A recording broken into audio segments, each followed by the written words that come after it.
And welcome back to the final stage of our Stinger M3 project. This is the rear of the car, and if we look really closely we can see our two Stinger rear diffusers, nice neatly hidden in the rear grille, very covert. If we move around to the front of the vehicle,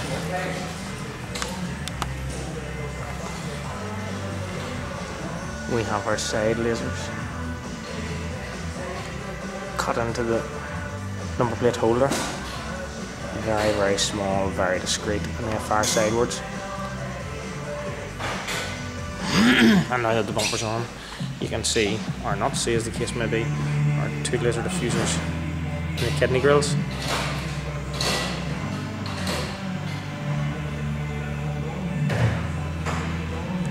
Just there. And the same on the opposite side.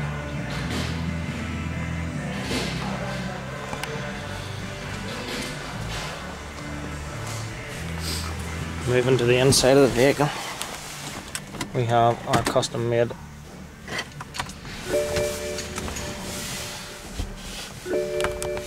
housing for our Stinger DSi computer.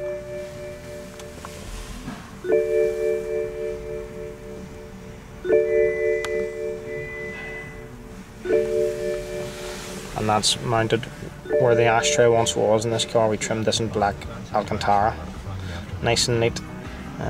This is a removable panel. I'll show you. Welcome to DSi. That this pops out. It's on a magnet, so it's easy to pop back in again. This is so you can download new information from your PC onto your DSi. It also comes with a computer docking station. So that's it, folks. Thanks for watching. We now may go outside and show you this working live on an ultralight laser gun, just to show you how effective this actually is. Thank you.